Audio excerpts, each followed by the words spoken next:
The X-Zone radio and TV show is largely an opinion talk show. All opinions, comments, or statements of fact expressed by Rob McConnell's guests are strictly their own and are not to be construed as those of the X-Zone radio and TV show or in any manner endorsed by Rob McConnell, Relmar McConnell Media Company, Talkstar Radio Network, its affiliated stations, or employees.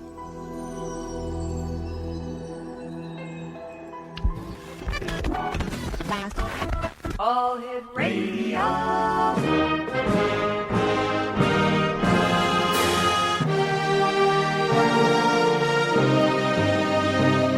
Welcome to the X Zone, a place where fact is fiction and fiction is reality. Now, here's your host, Rob McConnell.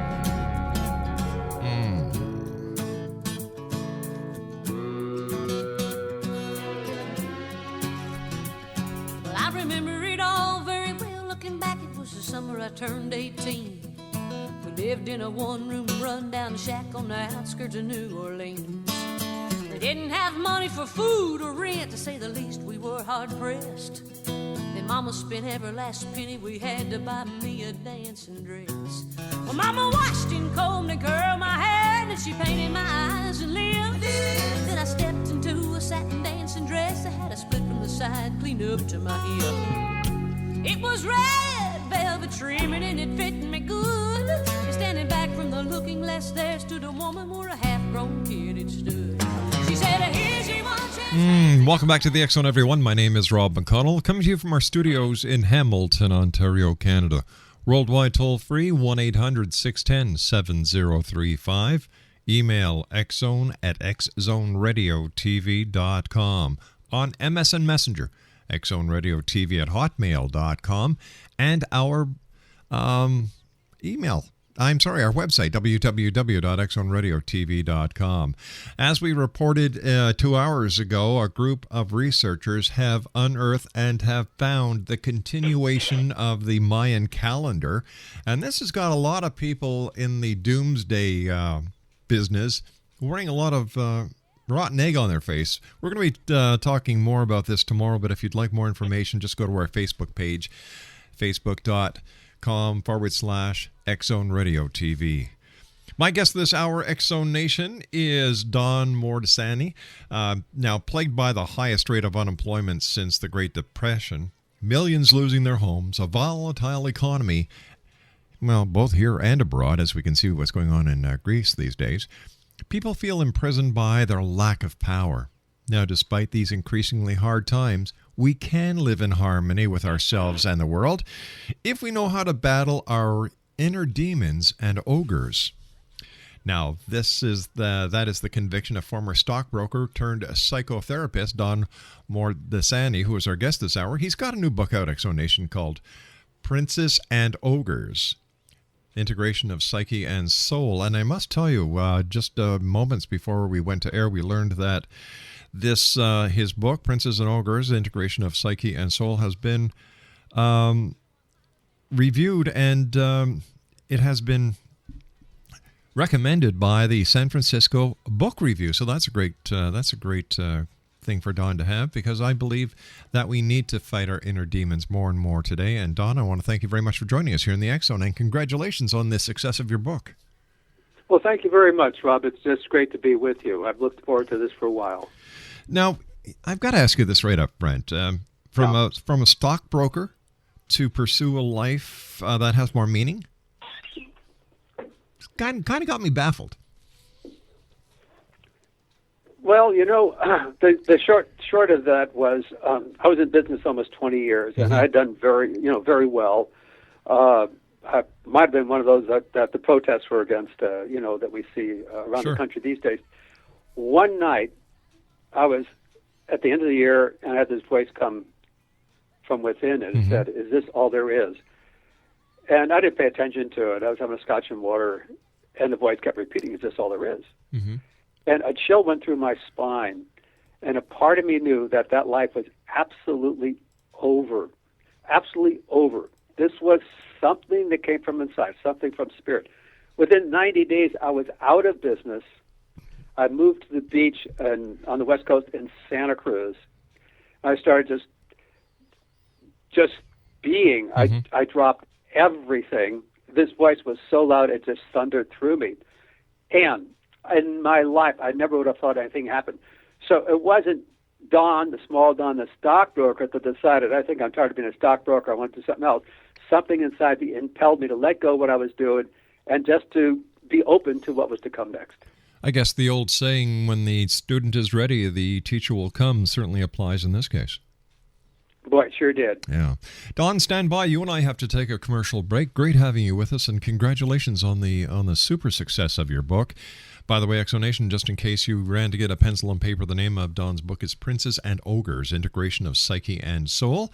And his website is www.donmordasini.com. That's DonMordasini.com. And we'll be back on the other side of this commercial break in 2 minutes as the X-Zone continues with yours truly, Rob McConnell, and our special guest this hour, Don Mordasini. He is the author of Princes and Ogres. I'll be back on the other side of this news break. Don't go away.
And welcome back to the X-Zone, everyone. My name is Rob McConnell. Don Mordasini is our special guest. He's the author of Princes and Ogres. His website is www.donmordasini.com. And Don, you've helped patients deal with such issues as job loss, the death of a spouse, kids on drugs, phobias, addiction, and in general, life's trials. Now, as a stockbroker turned psychotherapist, what's been your biggest accomplishment? Well, the biggest accomplishment is this. People come in, they're depressed, they lost their job, or they lost their house, they've got to relocate, and they just don't know how to handle it. One, I walk with them while they discover the resources within themselves to deal with these issues. What I consider success is when they gravitate out of working through those problems and decide to begin to develop themselves, begin, if you will, a self-accent, a spiritual ascent, where they begin to embrace a much, much larger picture of life and realize that they are not only 100% natural man, but spiritual man as well. When people begin to stay with me after they solve their problems and want to stay for personal and spiritual growth, I find I get a lot of gratification out of that. Well, that's great. Now, can your life experiences, I should say, help others to be inspired to transform as well? Well, it definitely can, because I was at the height of my career, and as I said, a voice took me out of my business. It could have been, getting fired or anything else. Doesn't matter. I was out of that business, making a lot of money.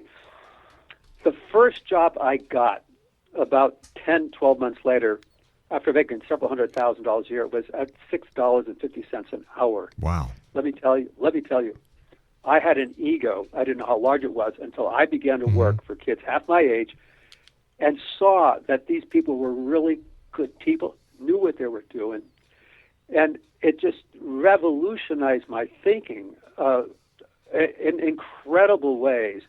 And having done that, I know that people can manage anything that happens to them because I have walked that walk, and I can share that with them. And I think that's important for people to know that we can handle what is thrown at us, and we have the reserves, but we can't always use the old tools to solve today's problems. And anyway, I think so. My story could be an inspiration in that way, because I'm not just teaching from a book. I'm sharing from my own personal life. You know, I know you've traveled to the Himalayas and India to seek the truth.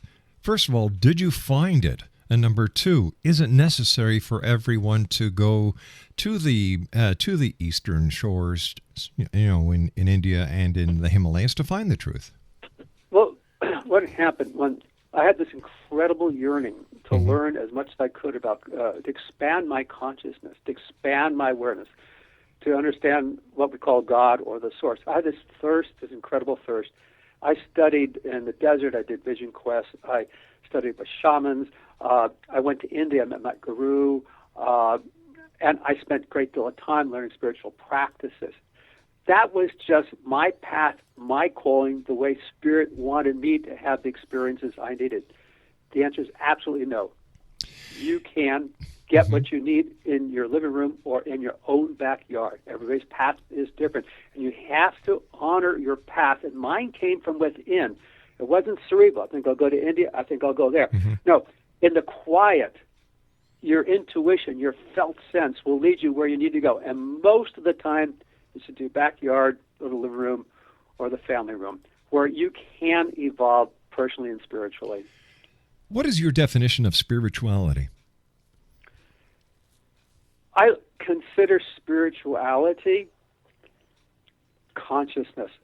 In other words, before the creation, nothing was manifest. Then, at the time of the creation, life manifested. It manifested in terms of energy and consciousness. That consciousness is a part of what we all are. We're a microcosm of the macrocosm of consciousness, microcosm of that. And we get caught up in a very material universe. I need to do this. I got to get a job. I have to get my kids to school. When we step back and we quiet our mind, we can tap into that consciousness, and that is wholly spiritual. And as we do that, we come in alignment with ourselves, in alignment with our purpose, in alignment with our talent. And then we move from a deep center, and there's a knowing and a wisdom in that center. I consider that we are permeated and integrated through and through with spirit. But we're so busy in the material world, we don't have a chance to get into it, usually until we're much older or until a tragedy or a sudden change in a person's life occurs, and they begin to ask, what is the meaning of life? What is the meaning of my purpose? And the meaning is we're here to discover that we are an individualized unit of supreme consciousness. That's what I call spirit. Where does the religious philosophies of the world fit into your definition of spirituality? Well, the thing is this. If you take a look at any tradition or any ancient tradition that stood the test of time, whether you're talking about Lao Tse in China, or you're talking about the Buddha, or you're talking about in the East, the great teachers of Buddha, or Krishna, the Bhagavad Gita, all of these teachers are saying the same thing. There was in the, for example, in the Dead Sea Scrolls, a new scroll was found. It was the Gospel according to Thomas, and the students are asking Jesus, Rabbi, where's the kingdom of heaven? And he looks at them and says, the kingdom is all around you. Now, that's an ancient text. They dated it to about 100 A.D., carbon dating. So the teachers all said the same thing. I don't care where they came from or what their tradition was, that you are a spark of the divine, that you have a soul, a spirit that has all the attributes of the divine. And part of the reason you're on this planet is to move into that and realize that's its fullest potential. So if all the religious philosophers of the past have been saying the same thing, how come there's not one religion? Because there's not one personality. None of us are cookie cutter people. Everyone is different, and so you have a great many different religious traditions. But you have to make a distinction, Ross. It's very important between religion, religious institutions, and spirituality. Spirituality transcends religion. In some religions, there's very little of it, and others, there's more of it. More of the beauty of the truth, of the teaching of love and compassion and so forth. and others is more judgment and less of it. So I separate out religion from spirituality. Do you think it's necessary to combine the East with the West in order for harmony and a better understanding of religion? Absolutely not. In the 8th chapter of my book, I have practices for the West in ways in which they can deepen to the spirit in a very comfortable way with themselves in terms of Western tradition. Because the Western tradition, you go to church on Sunday for an hour and you walk away and you want to be good and sort of that's it. And there's no practice, there's no path, and I talk about ways in which a person can enliven that every day and make that an important part of their life. So, with the amalgamation of the East and the West, what would happen with the present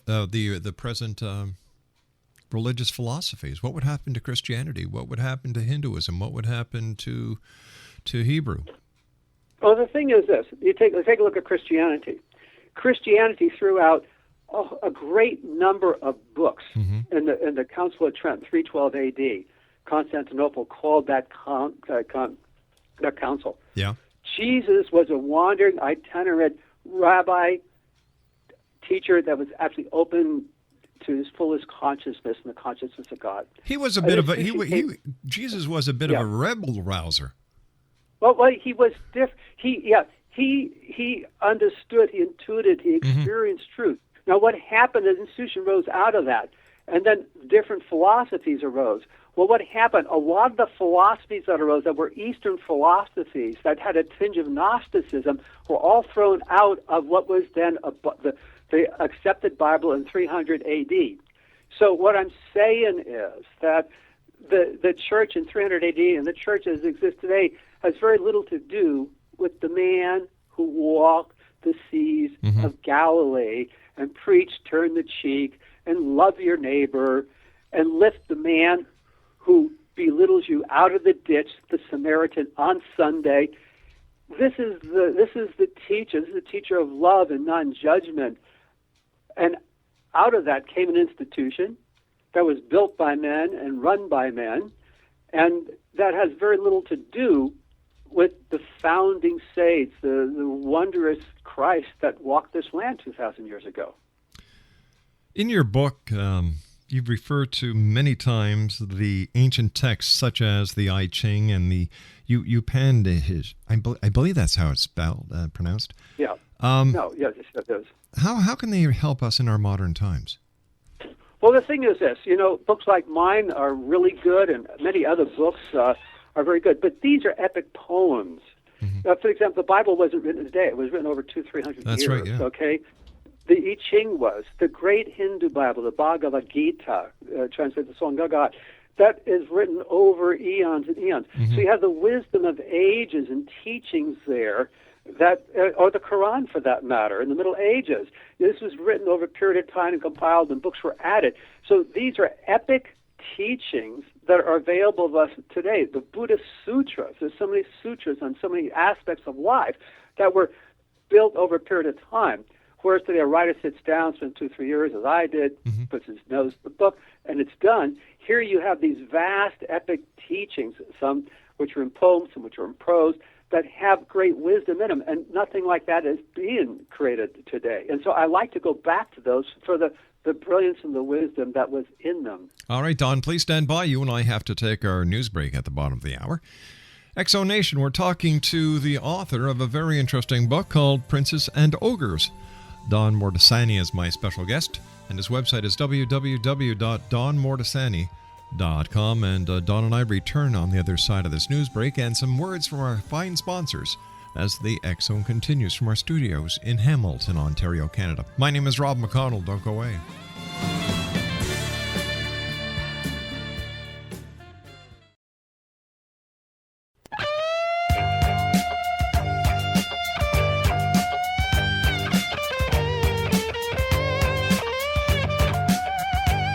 You're listening to the X Zone Radio Show, live and around the world on the Talkstar Radio Network, X Zone Broadcast Network, UK High Definition Radio, Euro High Definition Radio, and Star Cable. Our toll-free telephone number worldwide is 1-800-610-7035. Our email address, xzone@xzoneradiotv.com. On MSN Messenger, xzoneradiotv@hotmail.com, and our website, www.xzoneradiotv.com.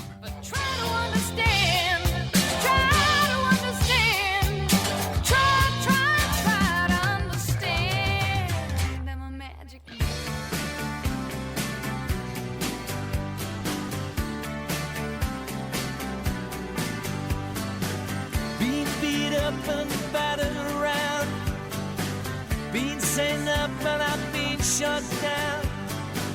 You're the best thing that I've ever found. Handle me with care. Reputations changeable, situations tolerable. But baby, you're adorable. Handle me with care. I'm so tired of being lonely.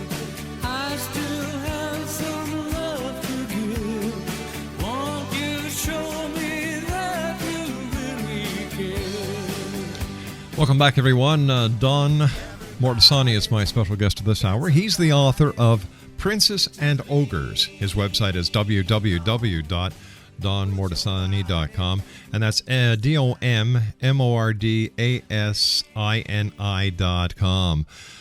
Once again, congratulations on a great book, Don. I know it's been getting rave reviews, but I've got a question. Where did you come up with the title of Princes and Ogres? Well, I took it from a Joseph Campbell tale. I'll just tell it to you briefly. Sure. There was this young prince who went off for weapons training, and he was so great after 6 months of mastering the training with the mace and the bow and the arrow and the spear and all this, that he was given the title Prince Five Weapons. No one had ever earned this title before. And so Prince Five Weapons returns home, and he goes into the forest and he meets this giant ogre, okay? Mm-hmm.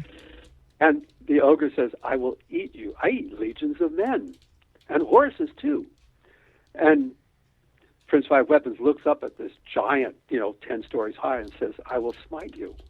And so what happens, the short of the story is he throws his spear and it sticks to Sticky Hair's hair. He throws his lances, throws his arrows, and everything's dangling. So he decides to smash him with his fist. He goes through everything, and pretty soon Prince Five Weapons is caught in this 10-story ogre hanging by the hair of Sticky Hair's ogre. And Sticky Hair now is wondering, what kind of man is this? Yeah. That fears not death. And he looks down, he takes him in his hand, he said, who are you? And Prince Five Weapons says, if you do not put me down and submit to me, I will smite you. And the ogre laughs, and he says, I swallowed an explosive device, and if you don't put me down, I will bite it, and it will kill you. And the ogre says, it'll kill you too. He said, I have no fear. I do not fear death. I'm part of eternal consciousness. And what happens, this is a story, and the reason I like it, because it's a story of every man. It's a story of you, Rob, and me, and your listeners. We run into a problem. Our house is foreclosed, or our kids don't go to the schools we want, or our tragedy happens, or we contract cancer. And this is something that when we use all our weaponry, everything we learned to that point in time, and it's insufficient. And the story then, Prince Five Weapons goes deep within himself and reaches into deep wisdom, into a soul wisdom, and comes up with the answer to solve that problem. And that's what we need, because it's a metaphor that as we run into these issues, everything we run into has potential for our personal and spiritual growth. But we can't always deal with it the same way. So I like it because it's a metaphor for what I'm trying to share in the book. And I teach by story because every one of us is dangled from Sticky Hare's hair when we come up into something we couldn't solve it the old way, didn't know what to do. And the passage comes as we stay into it, as we don't back away from it. A wisdom and intuition comes, and we move through it. It's a story of every man. So I like that story, and therefore I titled my book using that as part of the title. Your writing is very easy, very friendly, reader-friendly, I should say. Why did you decide to share your wisdom through ancient heroes and heroines? Well, the thing is, 4,000 years ago, the great spiritual giants, the teachers, would walk around from village to village, and the people were illiterate, and so how could they teach? They said, don't do this, don't do that. It'd go in one ear and out the other. I guess. So it would develop stories like Prince Five Weapons. And they come back a year later, and people remember the stories. They taught through this. My teacher in India stems from a tradition that's 5,000 years old, and she teaches that way. I thought it's not being done these days. I want to give a story that has a very profound teaching method in it that will be remembered by the reader, and then I show what the kernel of wisdom is in that story, and then I show people who applied it, and therefore it's really reader-friendly. It's like I'm writing 3,000 years ago, using the way in which they taught at that time. You use the ogre as a metaphor for our ego, and you believe that if your life is not working, your ego is in charge. Why do you say that?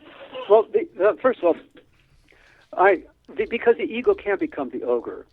I don't trash the ego. We need the ego to go to school, get a job, put food on the table, educate our kids, clothe ourselves. But the ego, if not controlled, can become an ogre, can run away. Look at what happened 3 years ago with Wall Street. Look at how they trashed the economy. Look at the Penn State scandal. All these boys were terribly, physically, sexually abused, and everyone there, nobody blew the whistle. Why? Because their ego wanted to self-preserve them. And that's why I call the ego can become ogreic. For most of us, it gets out of hand. We get a little too greedy. We want a little too much. We speculate in the market. We lose some money, or we do things we shouldn't do. Got out of hand. So we did pull back. So I like to think of the ego as an ogre, sort of part of ourselves we've got to pat on the head and tame and keep in charge of, lest it become truly demonic or monstrous, which we do see today. Even in Congress. Congress can't elect legislation because everybody is self-centered to get themselves reelected rather than solve the issues of the country. There's the ego, somewhat ogreic, because we're not getting the job done. So I like it because I think it's a great metaphor. Yeah, I don't think there's any government in the world today. Well, I can only talk for the Canadian government, the American government, and the British, where if nobody has ever gone to see parliamentary or parliamentary rules or parliament in session, whether in Canada or not, if you want to see a kindergarten, just go see this. You'll have your childhood all over again. I agree with you. The name calling, it's just terrible stuff. Is. And demeaning the other person, that's all ego stuff. They're not, instead of putting heads together to solve problems. That's the ego as ogre. Yeah, I understand where you're coming from. What can we actually learn from ancient teachings that we couldn't necessarily distill from today's wisdoms?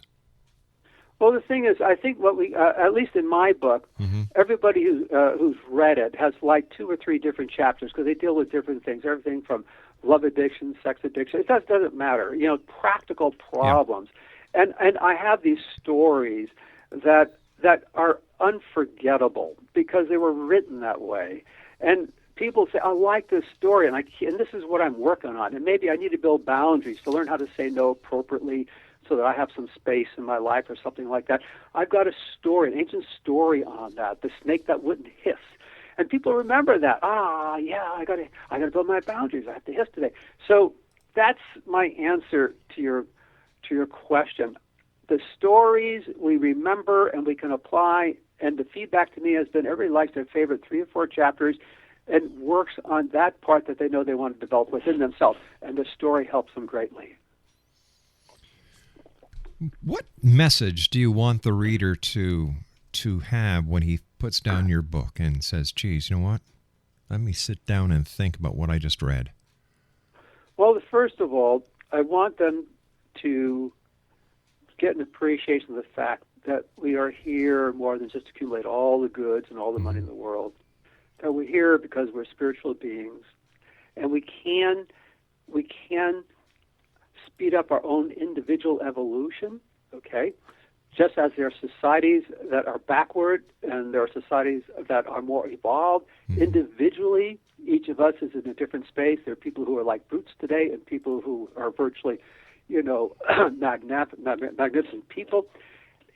Our individual growth is up to us, our personal evolution. I'm talking about not just material evolution in terms of recognizing and bringing one's talents to fruition, but also spiritually, evolve spiritually, so we feel a sense of brotherhood and caring, love, compassion, lack of judgment. These are spiritual qualities, and we can grow and grow in these qualities as well. So that's why I like the balance. That's what's called the integration of psyche, okay, the mind and soul, because we need a balance.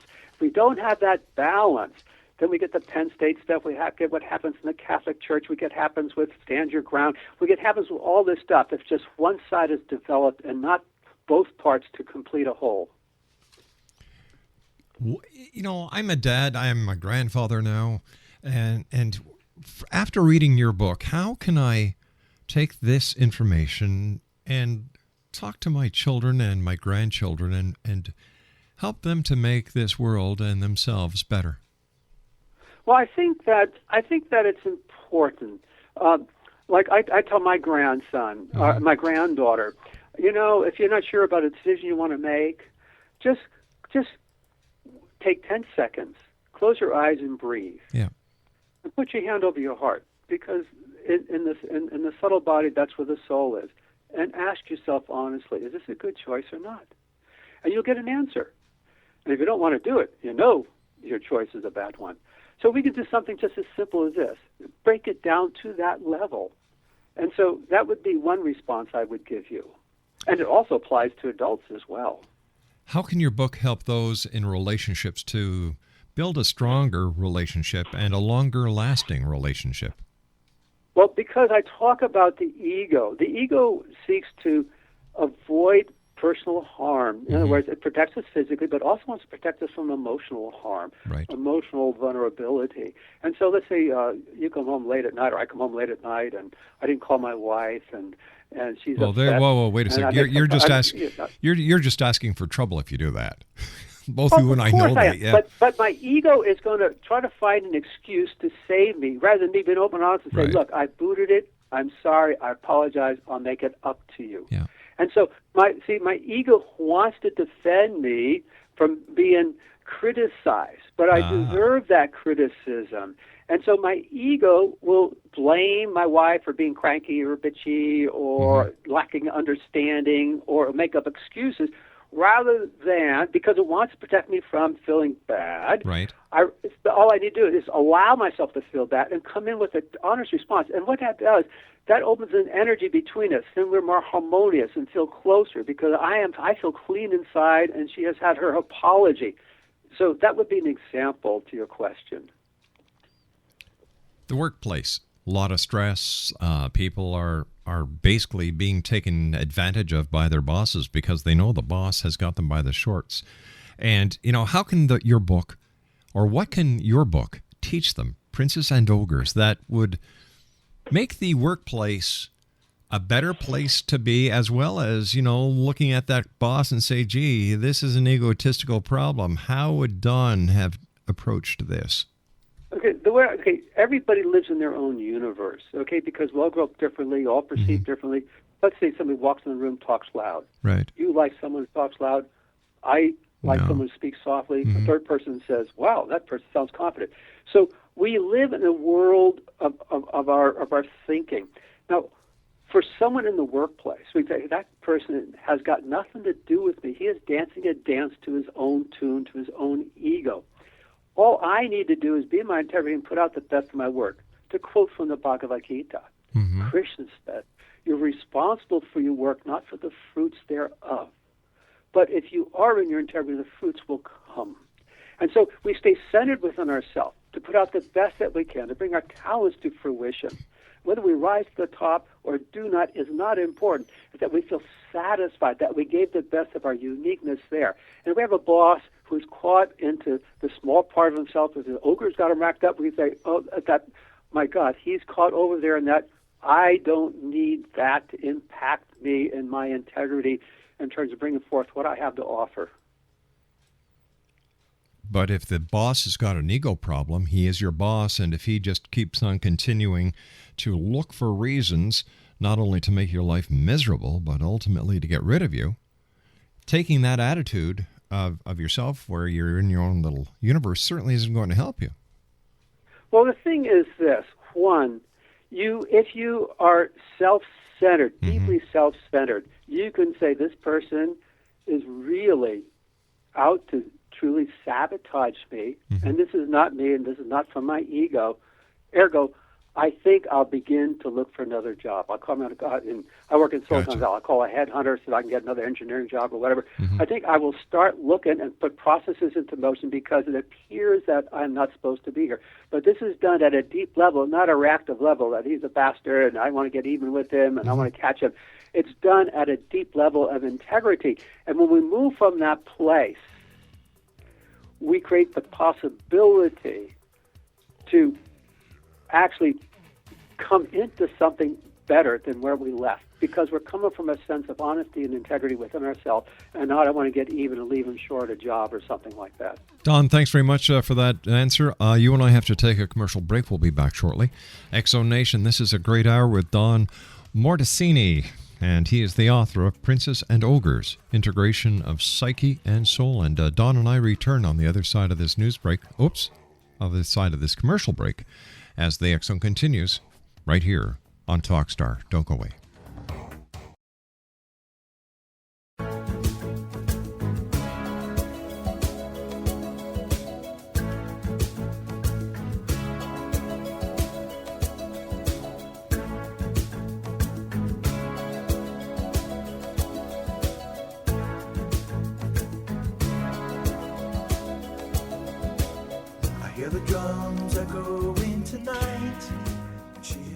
And welcome back, everyone. Don't forget, this May 25th to May 27th, I am the Master of Ceremonies at the Body, Soul, Spirit Expo, being held at the International Center, 6900 Airport Road in Mississauga, Ontario. Now, that is right in front of Pearson International Airport. If you'd like more information, bodysoulandspiritexpo.com. And also, we're giving away over 2,500 electronic versions of the X Chronicles newspaper. We're burning them onto DVDs. We're also going to be including some of the interviews we've got, some of the YouTube videos that we've shot. So that's all for free. All you have to do is come over to the X-Zone radio TV show X Chronicles booth and say, hey, can I pick up one of the DVDs? And these DVDs are with the compliments of our fine and wonderful advertisers. Once again, for more information on the Body, Soul, Spirit Expo, www.bodysoulspiritexpo.com. First of all, Don, I want to thank you so much for being with us. It's been great talking to you. But you've also written a book, Wild Child: How to Help Your Child with ADD and Other Behavioral Issues. How come there's so many behavioral issues in today's society? These were unheard of 15, 20 years ago. Well, the thing is this, science has advanced, okay? And a lot of it has to do with parenting. And our understanding of parenting today, that a lot of kids are acted out, the bullies in school, the kids picked on the other kids. A lot of times they have emotional problems. We didn't know anything about this years ago. And I think as these emotional problems get perpetuated, that we need kind of books like that are really good parenting guidelines. I've done shows on bullying and different things like this, a few years back, because it was really endemic. I worked with the bullies and I worked with the kids that were being bullied. But what happens was I found out a lot of them lacked certain emotional support, had problems, because a kid is just, he's a cause-effect kind of a thing. He gets picked on his bad time, he's going to pass it on. Right. So there's so much focus on the kids that are bullied. I want to help the kids that are doing the bullying so they don't grow up to be bullies, okay, and they grow up to be good citizens. And I think also that the moral fabric of the country has changed a lot in the last 40, 50 years. Anyway, I wrote the book because I was ADD. I still am ADD. You can probably tell by the way I talk. And when I was a kid, I was kind of made fun of, and I was left back, and I thought I was dumb. How to overcome all these things. And so a lot of that stuff is in the first book. I hope I answered your question. But basically, it gives good parenting techniques.